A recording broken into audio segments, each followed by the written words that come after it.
ও বা কিয়া সামু আর বোকা চলে গেছে যে 3 মাস। আপনি টেনশন করিয়েন না এমপি সাহেব, এমিয়ার একটা বিধবা ভাতার কাট করে দিয়ে।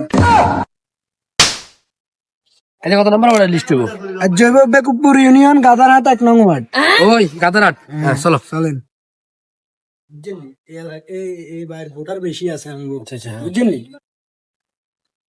কিও বাতিজা তোমরা কোন? কাকা এমিয়াঙ্গো বেকুবপুর ইউনিয়নের এমপি প্রার্থী ইসমাইল মিয়া, যদি লাগে হেমিয়ারে কন, হেমিয়ান ধরে দিব। আচ্ছা, তো আরো এমপি পাতি অনেকে আইছে, দিব কইছে দেন নয়। এত কথা কইন না, কি লাগবো কন?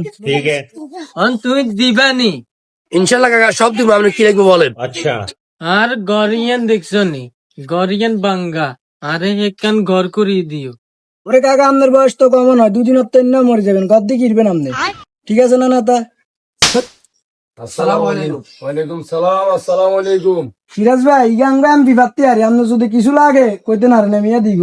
ও বা কিয়া সামু আর বোকা চলে গেছে যে 3 মাস। আপনি টেনশন করিয়েন না এমপি সাহেব, হেমিয়ার একটা বিধবা ভাতার কাট করে দিয়ে।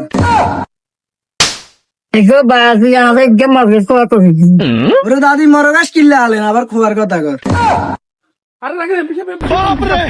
বিশা ব্যাগের তো ব্যাগ কিছু দিয়ে লেছেন আর একটা হুন্ডা লোজন আর বহুত দিনের শখ একটা হুন্ডা চালাবেন লাই আপনি অটো চালাইতে না ভাইজান হারি আল্লাহ ভরসা, এমপি সাহেব একটা অটোর ব্যবস্থা করে দিবেন। ঠিক আছে, ব্যস্ত হয়ে যাবো। দাদা বলছে সব নোট করছো তো কেন? নোট করে কি রুম, আপনি কেউ কিছু দিবেন নি?